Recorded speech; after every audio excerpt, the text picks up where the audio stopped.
जय गजानन मंडळी. गजानन महाराजची कृपा तुमच्या जीवनात अशीच असू दे आणि तुमच्या मनातल्या इच्छा पूर्ण होऊ दे. आज घराचे कामं करायचं काढलेलं होतं, कारण की हरतालिका येणार आहे, गणपती बाप्पा बसणार आहे आणि आपण तसं बी महिन्याच्या महिन्या साफसफाई करतच असतो. महिन्याच्या महिन्या साफसफाई केली, पण तुम्ही बघा, तुम्ही साफसफाईला काढताना तर एवढी घाण निघते ना घरामध्ये, असं वाटते वर्षानुवर्ष घर बंदच आहे की काय. रोजचं काम आहे, पण तरी पण घरामध्ये घाण कधी सफाई करायला बसलो ना, तर तुम्ही फक्त बघा किती घाण निघते, कधी कसं निघते. रोजची घरात क्लिनिंग होत असते, पण तरी बी घरातले घाण खतम व्हायचं नावच घेत नाही. कांदे भरून ठेवले होते मी, म्हटलं बरसात पाण्यात महाग होतात ना हे कांदे, त्याच्यामुळं कांदे वगैरे भरून ठेवले, पण काही मतलब नाही. आपण किती पण काही केलं ना, कशाचाच काही अर्थ निघत नाही. ते कांदे पण सडले आणि सगळंच काही झालं. 30 किलो कांदे, त्याच्यामधून कमसे कम 2-3 किलो कांदे तर सडेलच नाही. तसं बी डस्टिंग वगैरे रोजच करायला पाहिजेत, पण काय करावं, लेकरं शाळेवर जातात आणि घरची आपल्याला दुसरे बी कामं असतात, त्याच्यामुळं आपण हे रोज रोज करू शकत नाही. महिन्यातून एकदा तरी मी घरातली साफसफाई करत असते. रोजची तर क्लिनिंग म्हणजे तेच आपले रेग्युलर जे कामं असतात ना, झाडू पोछे, घरचे भांडे कोंडे, जे बी स्वयंपाक वगैरे, त्याच्यातच टाईम जातो. आणि काय मी सिलाई पण करत असते. घडी पण मला किती परेशान करायला लागली होती.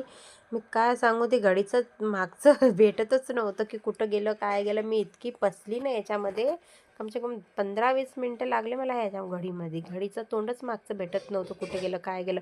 फुटली तर आपत. इतकी चांगली घडी काय माहीत डबल मला भेटणार बी की नाही. कशी माणसाची एक आवडती वस्तू असते ना घरात, ती तुटल्यावर कसं माणसाचं मन आहे ना नाराज होऊन जाते. मोठ्या मुश्किलनं आपण युनिक पीस ढूंढून आणतो, पण ते कसं तुटलं ना, मग माणसाचं मनच लागत नाही. कसं तरी अरे यार, ही वस्तू आपली तुटली आणि मेहनतीने आपण सगळं काही करतो, कशाला तोडफोड करायची सगळ्या गोष्टीची. फिश पॉटजवळ, सोफ्याजवळ बघा किती डस्टिंग होती, बापरे. पण ते दिसत नाही. घर आहे ना असं क्लीन वाटते तुम्हाला, की ते लाईट आहे ना, वरचे बोम लाईट लावले की घर असं क्लीन वाटते, किती चकाचक वाटते. पण आपण डस्टिंगला बसलो ना, तर असली माहिती पडते की घाण कुठं आहे घरामध्ये.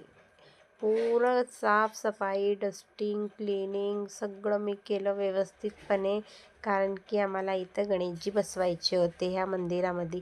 तुम्हाला तर माहितीच आहे, माझं मंदिर वर ठेवलेलं आहे. वर उभं राहून पूजा गिजा करणं लेकरांकडनं तर होणारच नाही. आरती तर लेकरांनाच करायची आहे ना आमच्या घरच्या. ते म्हणतात, मम्मी आपण नीचे बिठा लेंगे, इसलिए मग मी घरामध्ये म्हटलं समोरच्या रूममध्येच आपण काचेच्या टेबलवर बसवायचं. मला आहे ना घरामध्ये सगळं सामान घ्यायची इतकी आवड आहे ना, काय करू. घर इतकं पुरं भरलं ना ह्या सामानाने, आता बसायलासुद्धा जागा नाही घरामध्ये. उलचं घर दिसते ते. झोपायला 4 माणसं बी माझ्या घरी कोणी पाहुणे आले ना, तर माझ्या घरात झोपायला जागा नाही आहे, समजून घ्या. एवढंसं घर वाटते माझं. आणि आता असं वाटते की काहूनच घेतलं मी एवढं मोठं सामान, हे ते. एवढा कटाळा होतो ना. पुरं घर आहे ना गचागच भरलेलं आहे, फक्त लंब उभं जागा आहे घरामध्ये. काय करावं. आपण दुसऱ्याच्या घरी पहिले पाहत होतो, हे करत होतो, तो आपल्याला कसं वाटत होतं. मी लावून बघत होती की हा सोफा इथं केला की एवढी जागा आपली उरते का, की काय होते. मग ही कुठची कुठं ठेवायची. आता पावसाचे दिवस आहे, मी बाहेर आहे ना चद्दरसुद्धा लावलेली आहे. माझं सिलाईचं काम मी बाहेरच करत असते, पण पाणी इतकं येत होतं ना, त्याच्यामध्ये मला सिलाई पण करायला लागत होती. तर मी नाही का सिलाई पण मशीन अंदर आणून काम करते. सिलाईचं काम अंदर करायचं म्हटलं ना, तर मग घरामध्ये आणखीन जास्त डस्ट होतो. ते धागे गिगे सगळे चिपकून राहतात. त्याच्यामुळे मी बाहेरच एकांतापणे केलं. पण काय करावं, काम करायचं म्हटलं ना, तर सगळी जागा आहे ना आपल्याला भरपूर पाहिजे. दुकानसुद्धा घ्यायचं म्हटलं ना, पण दुकानमध्ये कसं आजकाल आहे ना सीझन चांगला चालत नाही, कधी चालतो कधी नाही चालत. त्याच्यामुळं कसं आपण आहे ना घरातच आपल्या एका ठिकाणी, घर आपल्याला आपल्याला किराया तर मागणार नाही ना. जे आहे ते आपल्याला भेटूनच जाईल. आपलं खर्च पाणी तर निघतो ना, बस झालं तेवढंच आहे. आपल्याला खर्चा वरचा चिल्लर खर्च निघला बस झालं.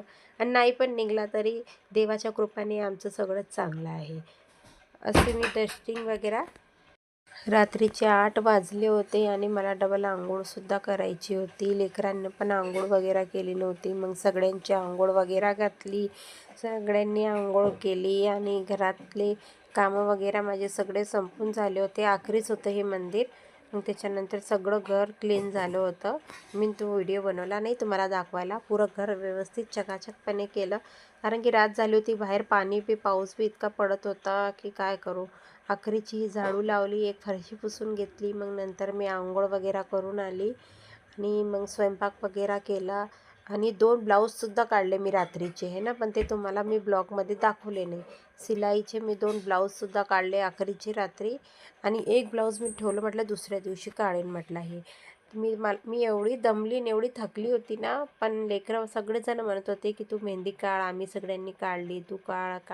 धानीला याच्यासाठी नाही काढली, कारण की धानीची तब्येत आहे ना खूप खराब होती. तिला म्हटलं तुला लास्टमध्ये काढी, पण ती झोपूनच गेली बिचारी, लास्टमध्ये थांबलीच नाही. मग पण सकाळी रडी ना ती, बघा तुम्ही, ही गोष्ट खरी आहे. बघा सकाळी उठून ती सगळ्यांचे हातं बघत होती की मला मेहंदी काढलीच नाही, काही नाही. मग रडत होती. म्हटलं बाई आम्ही उपास पकडला आमच्या नवऱ्यासाठी, तुला कुठं नवरा आहे म्हटलं. तर मग म्हणतो ती नाही मी बी निकालूंगी. तर मग तेव्हा कुठं तिला मेहंदी काढली हातामध्ये. तोपर्यंत अंग पण तिचं खूप गरम होतं, पण 102 ताप होता तिला.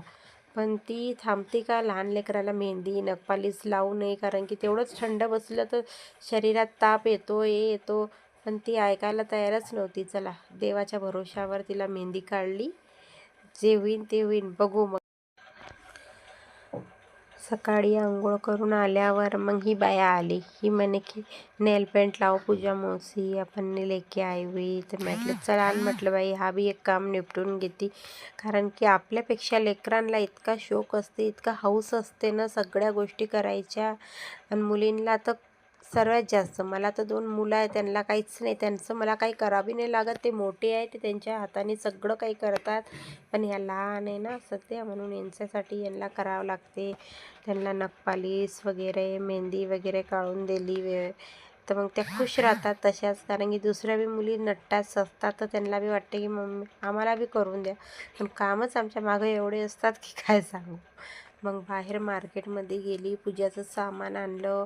आणि अशीही मी साधीभोळी पूजा मांडली. तयार याच्यासाठी नव्हती झाली की मला साडी वगैरे घालून आहे ना पूजापाठ करताच येत नाही, कारण की माझा जीव घाबरतो, मला घबराट होती. त्याच्यामुळं मी गाऊनवरच सगळं काही केली पूजापाठ. गाऊन माझा कोराच होता, मी त्याच दिवशी काढला होता घालायसाठी गाऊन, म्हणून त्याच्यावर पूजा केली मी. आणि हे बघा, आम्ही रात्री पूजापाठ झाल्यावर 12च्या नंतर आम्ही बाहेर निघालो होतो. पुरं मार्केट उघडं होतं, कोणीच झोपलं नाही, काही नाही, कारण की जागरण होतं ना. तर त्यांना बी माहिती आहे लेडीज जागतात, हे करतात. आणि दुसऱ्या दिवशी गणपती बसणारच होते. आणि मग त्याच्यामुळं कोणीच जागले नाही. सगळी जत्रा पण ही जी भरलेली होती ना, ही जत्रा ती पण बंद नव्हती, ती बी चालूच होती. रातभर होती, ओव्हरनाईट चालू. सकाळी 5 वाजता झाली असेल तर काय माहिती, पण रातभर ही जत्रा होती. आम्ही आज तर 10 रुपये तिकीटच होतं. मग याच्यानंतर जाताना तुम्ही तर 50 रुपये तिकीट आहे. म्हटलं बापा एवढे मोठे लेकरं घेऊन बरं आहे 10 रुपयात तर निपटू, 50 रुपयात तर जायच्या पहिलेच 500ची नोट लागती. अंदर जाऊ तर आणखीन जास्त लागेल. त्याच्यापेक्षा हरतालिकेच्या दिवशीच आम्ही आलो.